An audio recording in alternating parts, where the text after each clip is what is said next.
Assalamualaikum warahmatullahi wabarakatuh. Saya Haris Haryanto dengan NIM 23108 dari kelas 2C. Di sini saya akan membahas tentang farmakologi obat tetes mata steroid.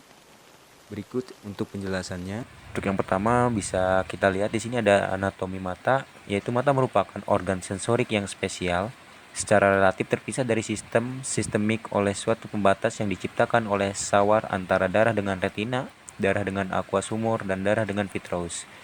Nah, mata sendiri mempunyai sifat farmakokinetik dan farmakodinamik yang tidak sama dengan organ yang lainnya.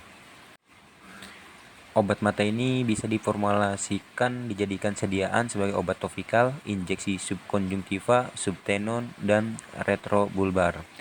Oke, yang pertama di sini ada absorpsi, yaitu setelah obat diteteskan, jumlah dan kecepatan substansinya ini dapat dipengaruhi oleh durasi obat tersebut, eliminasi obat oleh sistem drainase ductus nasolacrimaris. Nah, ikatan substansi obat juga kemampuan obat untuk berdifusi melalui konjungtiva dan kornea. Untuk faktor yang mempengaruhi kemampuan obat melakukan penetrasi itu ada beberapa, yaitu konsentrasi obat itu dalam air mata, integritas, kecepatan mata berkedip, dilusi oleh air mata, drainase ductus nasolacrimal, kemampuan substansi obat berikatan dengan protein dan jaringan, juga absorpsi melalui konjungtiva. Yang kedua ada distribusi, yaitu obat topikal yang memiliki efek sistemik apabila diabsorpsi oleh mukosa hidung dan memiliki efek terlokalisir apabila diabsorpsi oleh kornea dan konjungtiva. Yang ketiga metabolisme nih, badan siliar merupakan sumber utama enzim yang akan memetabolisme obat untuk mata. Nah, yang keempat ekskresi drainase aqueous humor melalui anyaman trabekula. Kemudian ada skema farmakokinetik obat mata. Di sini ada beberapa tahap obat diabsorpsi ke dalam mata, mulai absorpsi mata kornea, sebagian melalui konjungtiva juga, obat masuk mata melalui sawar darah dengan humor menuju bilik mata depan. Ketiga, obat dieliminasi dari bilik mata depan melalui anyaman trabekula dan kanal Selem. Yang keempat, eliminasi dari bilik mata depan akan menuju siklus iskemik melalui sawar humor dengan darah. Kelima, obat dari aliran darah menuju bagian posterior mata melalui sawar retina dengan darah. Juga dapat dengan melalui rute intravitreal, dan eliminasinya dari vitreous melalui rute posterior dapat melalui sawar retina dengan darah atau melalui rute anterior menuju bilik mata posterior.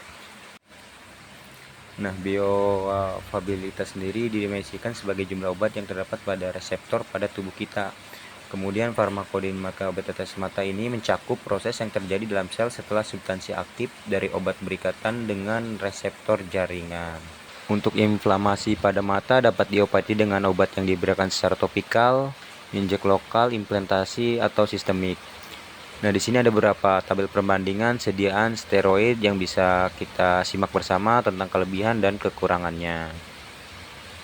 Untuk mekanisme kerja steroid topikal ini yaitu respon inflamasi pada mata diperantarai oleh sitikon, neuropeptid, dan substansi yang berasal dari lemak. Di samping kita ini ada bagan, yaitu skema inflamasi dan mekanisme kerja obat antiinflamasinya. Gitu bisa dicek bersama ya. Dan di sini ada klasifikasinya steroid topikal, itu berdasarkan penelitian yang mengukur kemampuan penetrasi prednisolon asetat 1% ke dalam aqueous humor. Konsentrasi rata-rata mencapai 669,9 mikrogram per mili, diperoleh dalam waktu 2 jam setelah penetesan, dan dalam waktu 24 jam masih terdeteksi kadarnya 28,8 mikrogram per mili. Untuk indikasi pemberian steroid sendiri, secara umum penggunaan kortikosteroid diberikan pada kasus alergi, inflamasi non-piagenetik untuk menurunkan respon imunologis. Penggunaan kortikosteroid pada penyakit degeneratif seperti sinilis, katarak, distrofi kornea, dan glukoma primer tidak memiliki efek yang bermakna.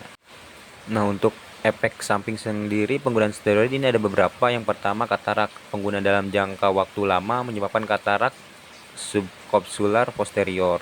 Yang kedua, dapat juga menyebabkan efek samping hipertensi okular atau glaukoma. Yang ketiga, infeksi. Steroid dapat menyebabkan penurunan proses pertahanan tubuh juga terhadap infeksi. Yang keempat, bisa memperlambat penyembuhan epitel kornea.